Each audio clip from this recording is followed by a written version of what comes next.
दुख शोक तापा क्रंदन वध परिदेव नान्यात्म परोभय स्थानान्य सद्वेदस। परोभय स्थानान्य, ये यहाँ पर मिस्टेक है। भैया ने जो विनोद भैया है संशोधन किया है, परोभय स्थान्य सद्वेदस, ऐसा इसका शुद्ध उच्चारण रूप में है। हाँ, परोभय स्थान सद्वेदस। हर पुस्तकों में लिखा मिलता है परोभय स्थानान्य सद्वेदस। सो और पर तथा दोनों में किए जाने वाले दुख शोक ताप आक्रंदन वध और परिवेदन असाता वेदनी के आश्रव के कारण है। किन चीज़ों से असाता वेदनी कर्म का बंध होता है, किन चीज़ों से असाता वेदनी कर्म का आश्रय होता है, तो कहा जा रहा है दुख। दुख यानी पीड़ा रूप आत्मा का परिणाम। कभी कोई विशेष घटना घट जाती है तो पीड़ा तो होती है, तकलीफ तो होती है, लेकिन उसे सहन कर जाना कि ऐसा ही संयोग है, इतने दिन का ही।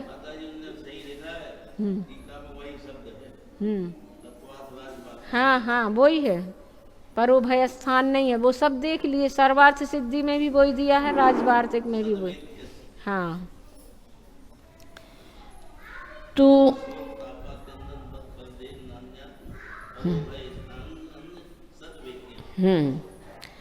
तो अपनी बात चल रही थी कि दुख, ऐसी कभी कोई विशेष परिस्थितियाँ हमारे जीवन में बन पड़ती हैं तो भी उसे समता से सहन कर जाना आसान बात नहीं होती है। किसी के ऊपर बहुत बड़ा दुख आ गया हो और उसे समता से सहन कर जाए, लेकिन जो स्वाध्यायशील व्यक्ति होते हैं, जिन्होंने कर्म सिद्धांत को जाना है, वो ऐसा कर भी लेते हैं। एक महिला बागीदौरा की बहुत स्वाध्यायशील थी, आचार्य श्री के चरण सानिध्य में चातुर्मास में आया करती थी, बहुत अच्छी अच्छी शंकाएँ करती थी। उनका इकलौता बेटा 4-5 बेटियों के बीच में, और अच्छी रिच फैमिली, प्रतिष्ठित परिवार। एक बार बहुत समय पहले गोमटेश्वर बाहुबली का महामस्तकाभिषेक था, तो वो अपनी बैंड पार्टी लेकर के उन लोगों को जाना था, तो वहाँ गए और लौट करके जब आए तो बॉम्बे के स्टेशन पर ट्रेन निकली।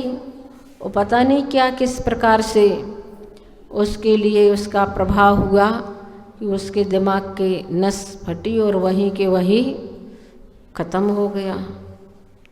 पूरे जगह हाहाकार मच गया जब ये समाचार मिला, तो सारे लोग दुखी।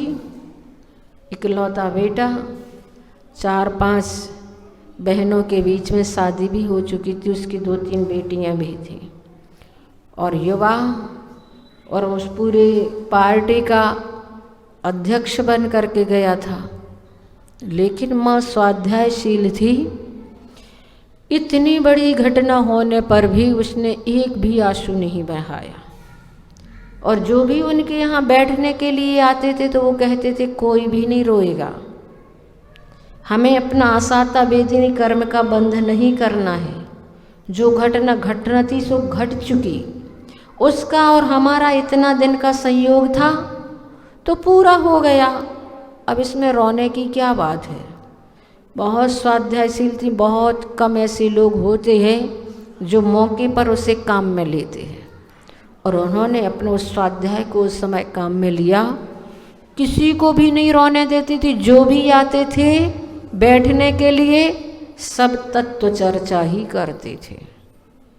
तो अपने असाता वेदनी कर्म को ऐसे टाला जा सकता है।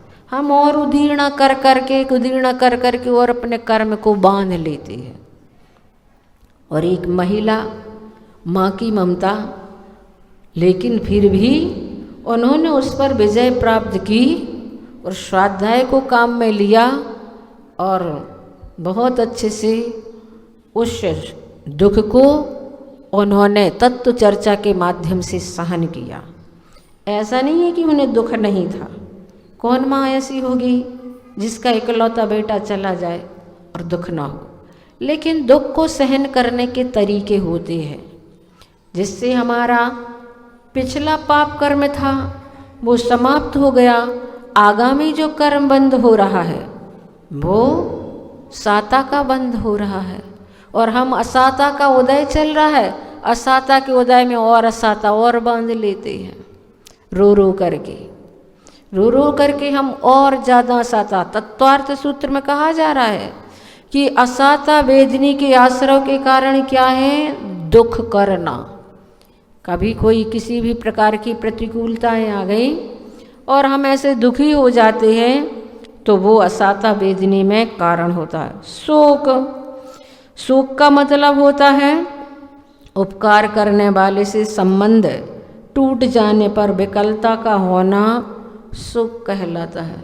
जो हमारी प्रति क्षण प्रति समय बहुत ख्याल रखता था, हमारे जीवन में उसने बहुत उपकार किए हैं, अब उनके नाम ले ले करके हम रो रहे हैं, तो उससे क्या होगा? और असाता कर्म का आश्रय होता चला जाता है। तो ये शोक कहलाता है। और ताप क्या कहलाता है? अपवाद आदि के निमित्त से मन के खिन्न होने पर तीव्र संताप होना ताप कहलाता है। अयस कीर्ति फैल गई चारों ओर के, देखो उसने ऐसा किया सीता का जैसे, और अंजना का पूरे में अयस फैल गया। सीता रावण के यहाँ रह करके आई है, 6 माह तक रही है, कहाँ सती रही होगी। अंजना के पति ने तो उसका मुख भी नहीं देखा, फिर गर्भ कैसे रह गया? ऐसा पूरे में अपवाद फैल गया, लेकिन उसने दुख नहीं किया। उसने कहा मैंने पिछली जिंदगी में कुछ पाप किया होगा, उसका फल मुझे भोगने के लिए मिल रहा है। और उन्होंने मन में खिन्न न होकर उसे समता से सहन कर लिया। परिताप के कारण आंसू गिरते हुए, विलाप करते हुए खुलकर रोना आक्रंदन कहलाता है। जोर जोर से चिल्ला चिल्ला करके रोना यह आक्रंदन कहलाता है। आयु, इंद्रिय बल और श्वासोच्छ्वास का जुदा कर देना वध कहलाता है। इससे भी आश्रय होता है असाता वेदनी का, मतलब प्राणियों का हनन कर देना, उनके प्राणों का घात कर देना। और संकलेश रूप परिणामों के होने पर गुणों का स्मरण और प्रशंसा करते हुए स्व पर उपकार की इच्छा से करुणाजनक रोना परिवेदन कहलाता है। ऐसा रोना कि जिसमें सामने वाला पिघल जाए, जिसमें सामने वाले के अंदर करुणा का परिणाम आ जाए कि देखो बेचारा कितना दुखी है, तो वो भी तुम्हारे दुख से दुखी हो करके रोना शुरू कर दे। तो दोनों को असाता वेदनी कर्म का आश्रय होता चला जाएगा। इसलिए कभी कैसी ऐसी प्रतिकूलताओं में नहीं रोना। कब रोना?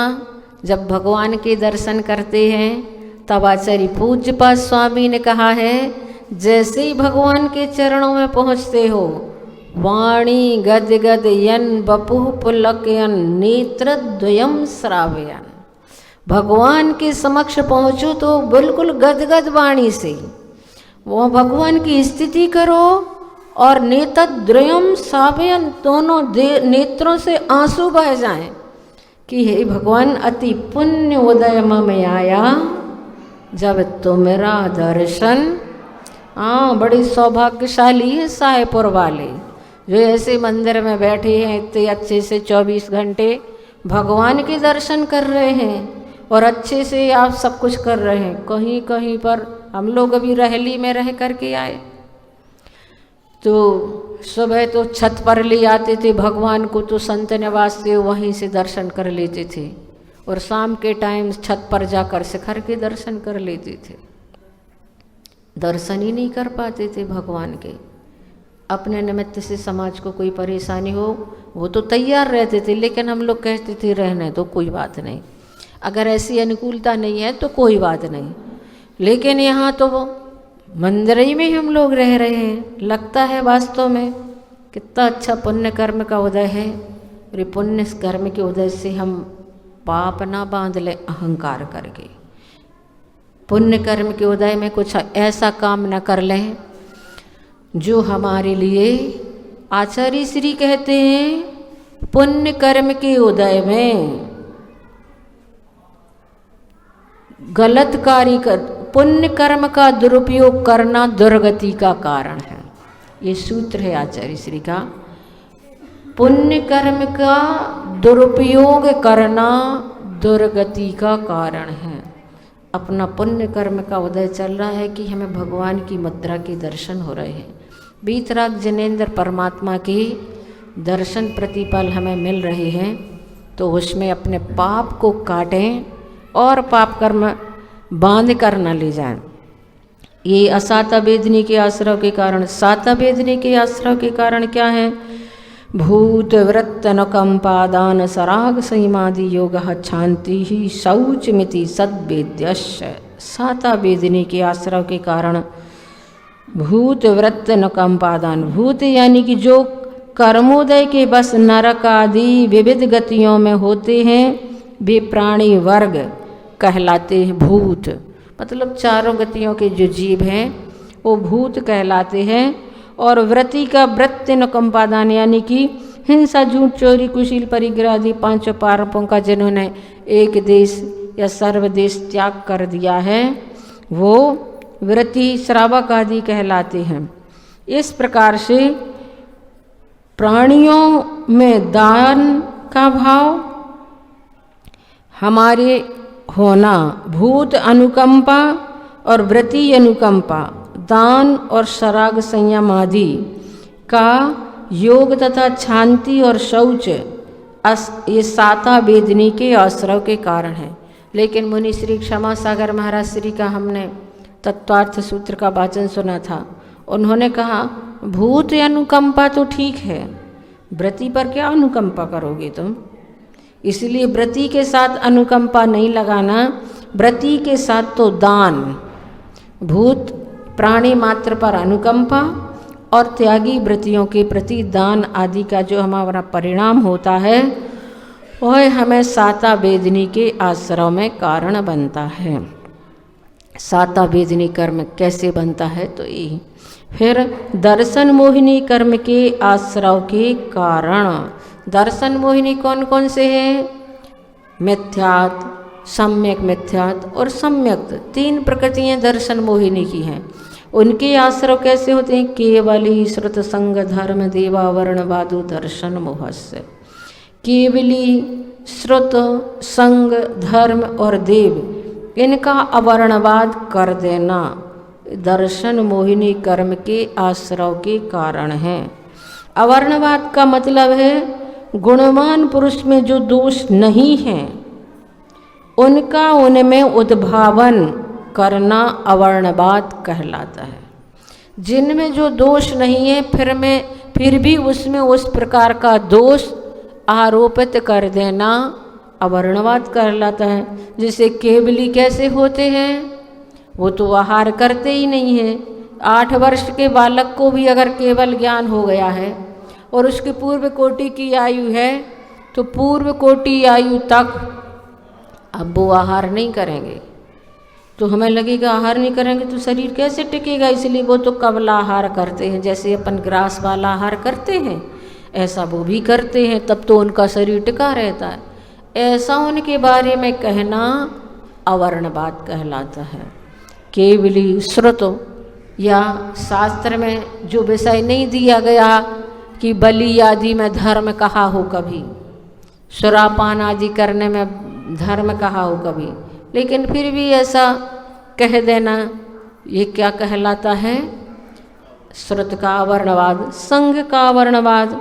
कहीं किसी प्रकार से संघों की यहाँ की वहाँ, वहाँ की वहाँ करके दोषारोपण कर देना ये संघ अवर्णवाद कहलाता है। धर्म का अवर्णवाद, धर्म में ही ऐसा होता है, धर्म में ही ऐसा करते हैं लोग।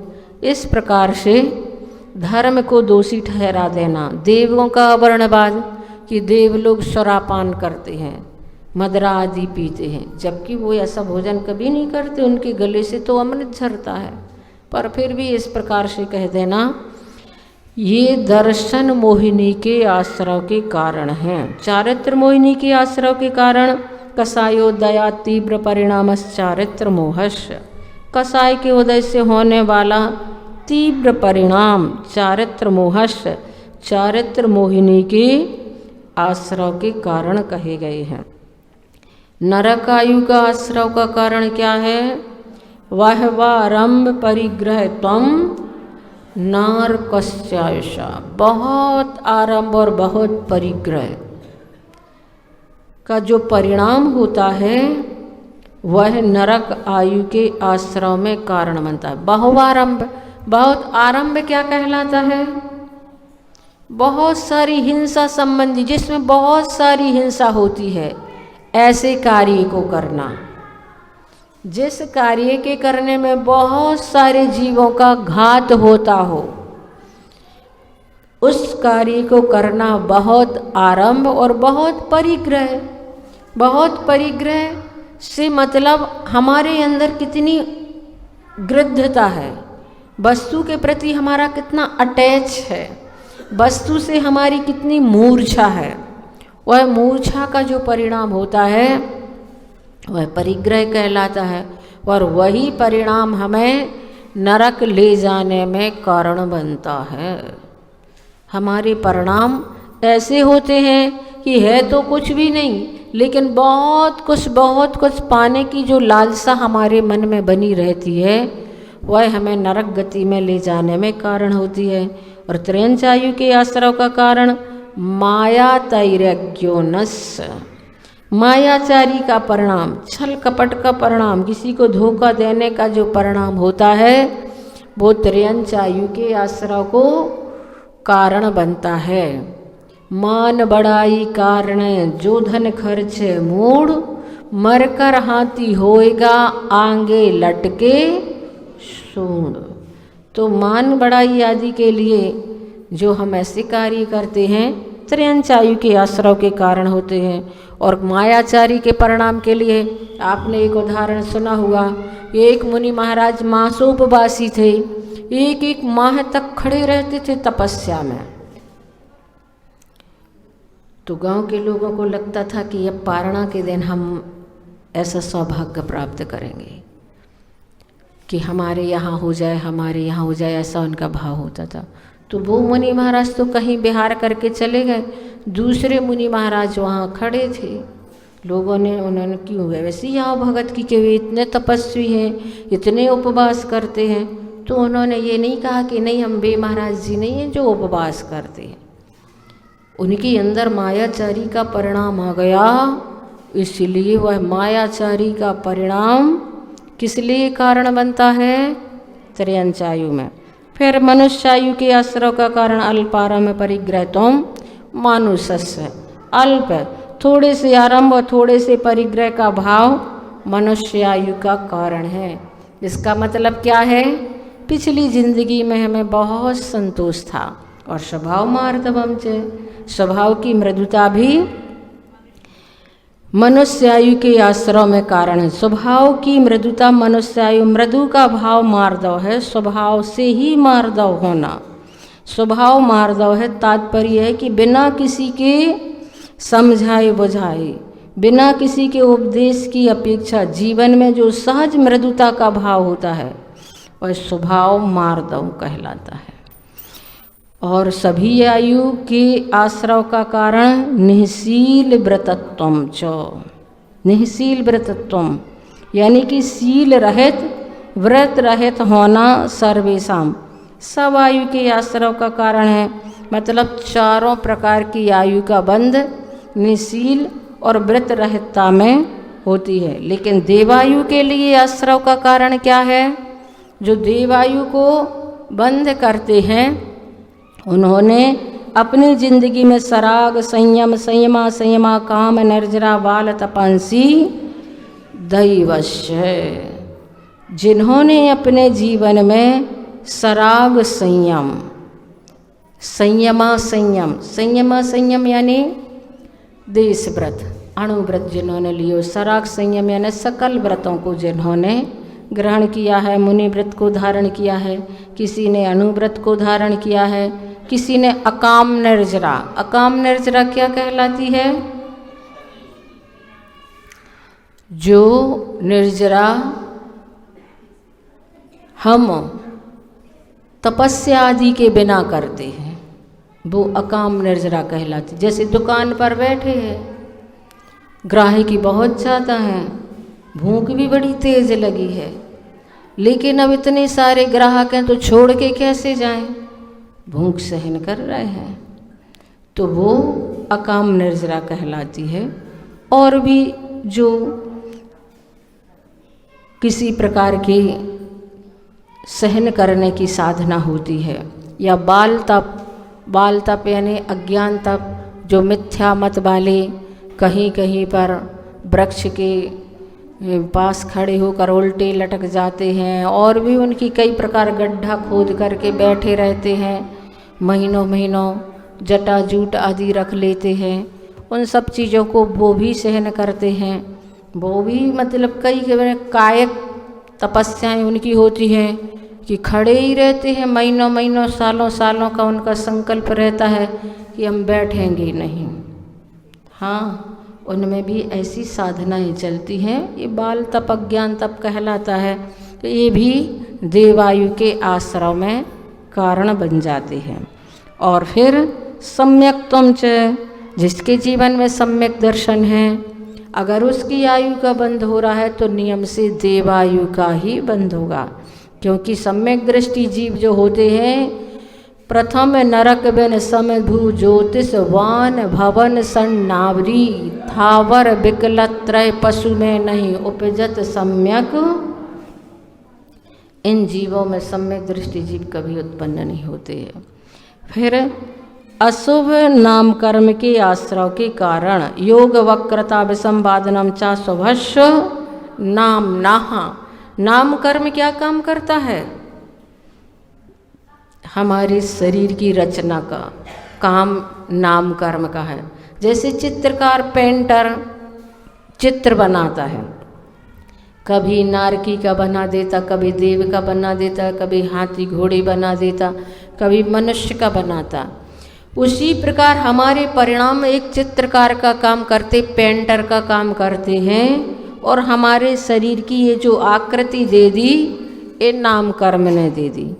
नाम कर्म दो प्रकार का होता है, प्रमाण नाम कर्म और स्थान नाम कर्म। प्रमाण नाम कर्म का मतलब होता है कितने प्रमाण में किस चीज़ की रचना होनी है, और स्थान नाम कर्म का काम होता है किस स्थान पर किस चीज़ की रचना होनी। ये निश्चित होता है, नहीं तो किसी की आँख यहाँ बनी रहे, किसी की यहाँ बनी रहे, किसी की यहाँ बनी रहे, ऐसा नहीं होता। स्थान नाम कर्म जहाँ जिस चीज़ की रचना होना होती है उसी स्थान पर करता है, और स्थान नाम कर्म। प्रमाण नाम कर्म जितने प्रमाण में जिस चीज़ की रचना होना होती है उतने प्रमाण में करना, ये प्रमाण नाम कर्म का काम होता है। लेकिन अशुभ नाम कर्म का आश्रय योग वक्रता विसंवादनम चा शुभस्य नाम, यानी योगों की कुटिलता, मन वचन काय में अगर हमारे वक्रता है, और विसंवादन और एक दूसरे में विसंवाद। विसंवाद का मतलब क्या होता है? विसंवाद का मतलब होता है जब बुद्धि से बुद्धि टकराती है तो विसंवाद कहलाता है, और जब हृदय से हृदय मिलते हैं तो संवाद होता है। विसंवाद में दोनों ही असत्य की ओर चले जाते हैं अपनी अपनी बात को सिद्ध करने के लिए।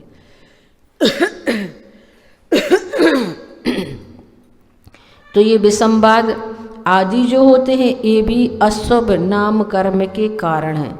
अशुभ नाम कर्म का मतलब क्या है? शरीर में सुंदरता नहीं होना, कुरूपता का होना, अपना रूप ही अपने को अच्छा नहीं लगना, ये अशुभ नाम कर्म कहलाता है। तद विपरीतम शुभस्य, तद विपरीतम शुभस्य मतलब योगों की सरलता और विसंवाद नहीं करना। विसंवाद नहीं करना मतलब अगर सामने वाला अपनी बात थोपने के लिए तैयार है तो फिर चुप हो जाओ, क्योंकि आचार्य श्री कहते बोल नहीं, जवाब नहीं देना ही लाजवाब है।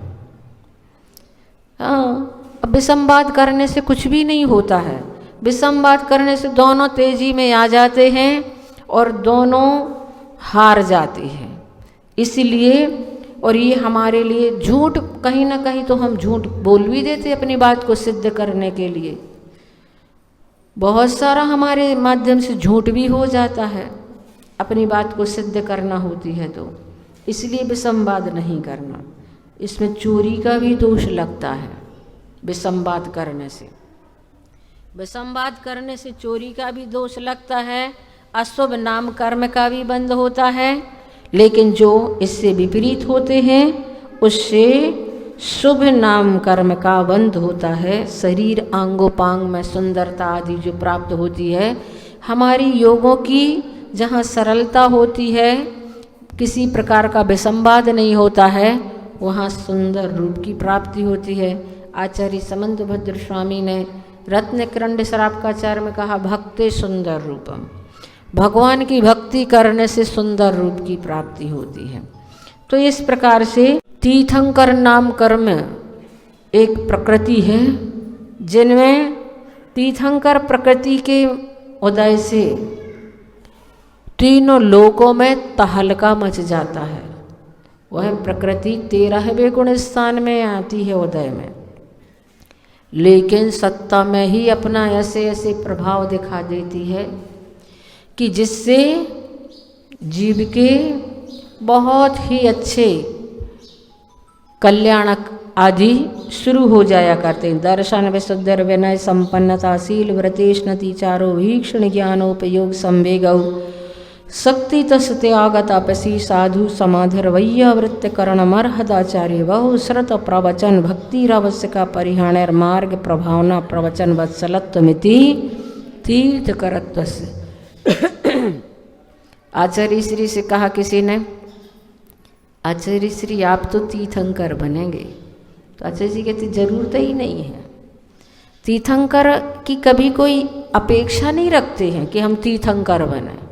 वो तो एक कर्म ऐसा है जो इस प्रकार की विशुद्धि आदि के माध्यम से उन्हें वह पद प्राप्त हो जाता है। पर साधक की ये कभी इच्छा नहीं होती है कि तीर्थंकर पद के लिए विशेष विशेष पुरुषार्थ अलग से करें, ऐसा कभी भी नहीं करते। साधक तो हमेशा चाहता है कि बस दुख खो कम खो बोही लाओ सुगई गमनम समाही मरणम जिन गुण संपत्ति हो मध्यम। तो ये 16 कारण भावनाएं जो दी गई हैं ये भी तीर्थंकर प्रकृति के आश्रव में कारण हैं। उच्च गोत्र कर्म का आश्रव। उच्च गोत्र क्या कहलाता है? जिसमें साधु बनने की परंपरा होती है। कर्मकांड में दिया गया है साधु बनने की परंपरा जिस कुल में होती है उसे उच्च गोत्र कहते हैं। तो यहाँ पर उच्च गोत्र का पहले नीच गोत्र का है। परात्म निंदा प्रशंसे सदा सद्गुणोच्छादनोद्भावने च नीचैर गोत्र से। नीच गोत्र का आश्रव कैसे हो? पहले तो गोत्र कर्म क्या कहलाता है? जो जीव को उच्च या नीच कुल में उत्पन्न कराता है वह परिणाम गोत्र कर्म कहलाता है। उदाहरण दिया जाता है कुम्हार का। जिस प्रकार कुम्हार छोटे बड़े घड़े बनाता है उसी प्रकार हम अपने परिणामों के माध्यम से कभी उच्च कुल में जन्म ले लेते हैं, कभी नीच कुल में जन्म लेते हैं। पर नीच कुल में जन्म किस कारण से होता है? परात्म निंदा। पर की निंदा, आत्म प्रशंसा, अपनी प्रशंसा। सदा सद्गुणोच्छादनोद्भावनी च। सद्गुणोच्छादन मतलब जो सामने वाले में अच्छे गुण हैं उनको ढक देना। किसी की कहीं प्रशंसा की जा रही हो तो विषय को ही चेंज कर देना, क्योंकि उसकी पर इतनी ख्याति हो जाएगी, इतनी मतलब लोग कहेंगे इनकी इतनी प्रशंसा हो रही है, तो विषय को ही चेंज कर देना, उसकी प्रशंसा सहन नहीं होना। तो या उनमें जो गुण हैं उसको ढक देना, और असद गुणोच्छादन, और असद जो गुण नहीं हैं उनका उद्भावन, जो दुर्गुण नहीं है उनको बताना, इनमें ऐसी भी चीज़ें हैं, ये ऐसा भी करते हैं, वैसा भी करते हैं, ऐसा कह कर के उनको नीचे गिराने की कोशिश करना। इससे क्या होता है, नीच गोत्र के आश्रय में ये कारण होते हैं। फिर उच्च गोत्र में तद विपर्यो नीचैर व्रतनत से चौतरस्य, तद विपर्यो उनका जो ऊपर नीच गोत्र के आश्रय के कारण पढ़ के आए, उससे विपरीत जो होते हैं वह उच्च गोत्र के आश्रय में कारण होते हैं पर प्रशंसा, आत्मनिंदा, सद्गुण उद्भावन, असद्गुण उच्छादन। ये नम्र वृत्ति, नीचैर वृत्तैर यानी नम्र वृत्ति और अनुच्छेद, उत्तर से यानी उच्च गोत्र के कारण हैं। और वास्तव में ऐसे बहुत सारे लोग होते हैं जो इस प्रकार से दूसरों के दोषों को ढक कर के रखते हैं, अपनी निंदा करते रहते हैं कि हमसे तो पता नहीं क्यों नहीं ऐसा होता, आप तो कितने महान हैं, आपसे क्यों ऐसा हो जाता है, आप कैसे ऐसे कर लेते हैं।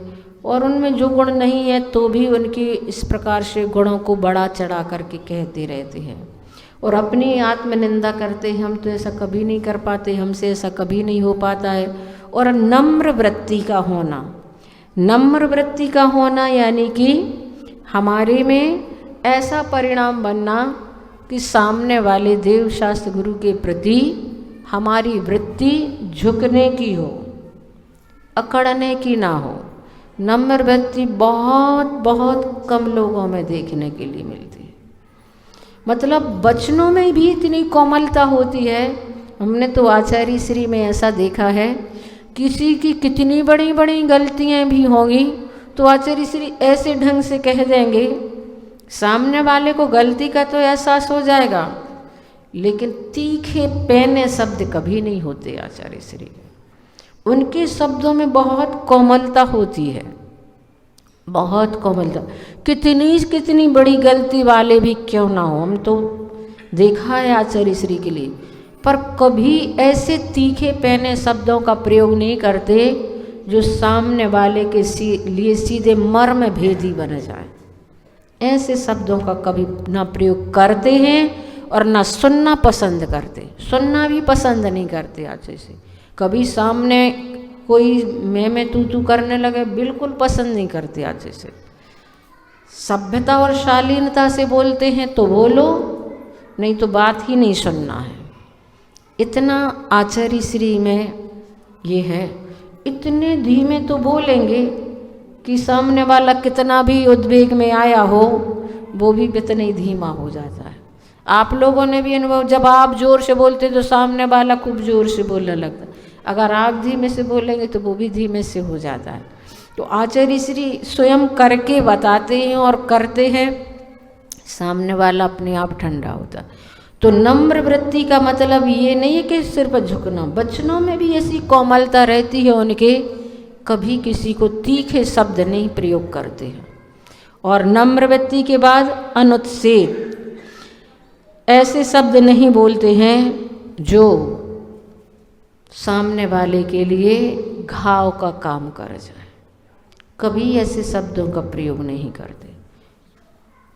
तो ऐसे हमें भी अपनी जिंदगी में नम्र वृत्ति बहुत पुण्य कर्म की वजह से प्राप्त होती है। हम चाहते भी हैं लेकिन ऐसे शब्द नहीं निकल पाते। आचार्य श्री की स्वाभाविक वह उनकी कला है, स्वाभाविक उनका वो गुण है कि उनमें कभी तीखापन शब्दों में, कभी तेज। इतने बड़े आचार्य हैं, किसी को भी डांट दें, किसी को भी फटकार दें, किसी को भी, कभी आप लोगों ने देखा ही नहीं होगा जो कुछ भी कहना है, अगर अच्छा नहीं लग रहा है तो नीची दृष्टि कर लेंगे, बोलेंगे ही नहीं, बात नहीं करेंगे, आएंगे तो आशीर्वाद भी बहुत मुश्किल से मिल पाएगा। बस इतने में ही सुधारते हैं, कह कर तो वो कभी देखा ही नहीं है कि वो सामने वाले को डांटे फटकारें और फिर ठीक करें, लाइन पर लाएं। ये नम्र वृत्ति। फिर विघ्न करण मंत्रायस, दान आदि के 5 जो कारण हैं, दान, लाभ, भोग, भोग और वीर्य, इनमें विघ्न करना ये अंतराय कर्म के कारण कहलाते हैं। जो दाता और पात्र के मध्य में आता है वह अंतराय कर्म कहलाता है। जब आहार आदि आप देते हैं तब किसी भी प्रकार से विघ्न उपस्थित हो जाना अंतराय कर्म कहलाता है। जिसके तीव्र अंतराय कर्म का उदय होता है, देने वाला देना चाह रहा है, लेकिन इस प्रकार से अगर तीव्र पाप कर्म का उदय है तो सामने वाले अंजलि भी किए हुए हैं तो भी पीछे कर लेते हैं। क्यों? अब तो दे ही नहीं सकते हैं। इस प्रकार के विघ्न उपस्थित हो गए। तो ये अंतराय कर्म सिर्फ आहार में ही नहीं होते हैं, दान में, लाभ में, भोग में, उपभोग में, वीर्य, शक्ति, सामर्थ्य आदि की अपेक्षा। जैसे आप चाहते हैं कि हम भी 10 पास करें, लेकिन शक्ति तो एक आसन तक की नहीं है। एक आसन करें तो उल्टियाँ आने लगती हैं, चक्कर आने लगती हैं। अब क्या करें, मन भी बनाते हैं। तो ये वीर्य अंतराय डाल देता है, नहीं कर सकोगे तुम किसी भी हालत में। तो इस प्रकार से हमने पिछली जिंदगी में इस प्रकार से किसी को अंतराय डाला तो हम भी करना चाहते हैं तो हम नहीं कर पाते हैं। ये 8 कर्म जो हैं उन कर्मों के बारे में इसमें बताया गया। 8 कर्म, कर्म किसे कहते हैं? जो आत्मा के गुणों को प्रकट नहीं होने देता है, ज्ञान दर्शन आदि गुण को ढक कर के रखता है, वह कौन कर्म? कर्म कहलाता है। और ज्ञानावरण कर्म के लिए उदाहरण इसलिए वस्त्र का दिया गया है। जैसे पर्दा डाल देते तो हम भगवान के दर्शन ही नहीं होते हैं, यही नहीं पता चलता है कौन सी तीर्थंकर की मूर्ति है, क्या है। तो ये ज्ञानावरण के लिए उदाहरण है। दर्शनावरण के लिए उदाहरण है कि जैसे कोई द्वार पर खड़ा हुआ है द्वारपाल, और कोई मिलना चाह रहा है राजा से, द्वारपाल ने कहा नहीं मिलने देंगे। उसी प्रकार आप दर्शन करने के लिए आते हैं और मंदिर में ताला लगा मिलता है।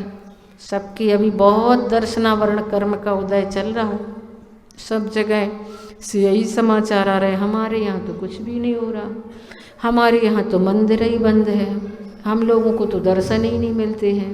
ये तीव्र दर्शनावरण कर्म के उदय हैं। ज्ञानावरण, दर्शनावरण। वेदिनी का उदाहरण क्या आता है? शहद लिपेटी तलवार। तलवार में शहद लिपटी है, अगर उसको कोई अपनी जिह्वा पर रखता है तो मिठास का भी अनुभव होता है और जिह्वा कटने का भी भय रहता है। तो साता और असाता रूप में इस प्रकार से ये वेदिनी कर्म होता है। ज्ञानावरण, दर्शनावरण, वेदिनी, मोहिनी। मोहिनी मदरा, जिस प्रकार मदरा व्यक्ति को भ्रमित कर देती है, उसी प्रकार मोहिनी कर्म के वशीभूत होकर के हम पर वस्तु को अपना मान करके बैठते हैं, पर वस्तु को मान करके चलते हैं। हमारी बुद्धि इस प्रकार से भ्रमित है कि हमें हकीकत जो हमारा स्वभाव, वास्तविक स्वभाव है, वो हमें उसका भान ही नहीं हो पा रहा। तो ये मोहिनी कर्म आदि 8 कर्म के उदाहरण आते हैं। अपना ये 6वां अध्याय पूर्ण हो चुका है। 6वें अध्याय में और 7वें अध्याय में, दोनों अध्यायों में आश्रव का वर्णन किया गया है कि हम कैसे कैसे कर्मों का आश्रव कर लेते हैं, कैसे कैसे कर्मों को हम बांध लेते हैं, और जब वो कर्मोदय में आते हैं तब हमें पीड़ा और परेशानी होती है। इसलिए हम प्रत्येक समय संभलें, अपने विचारों को संभालें। बोले महावीर भगवान की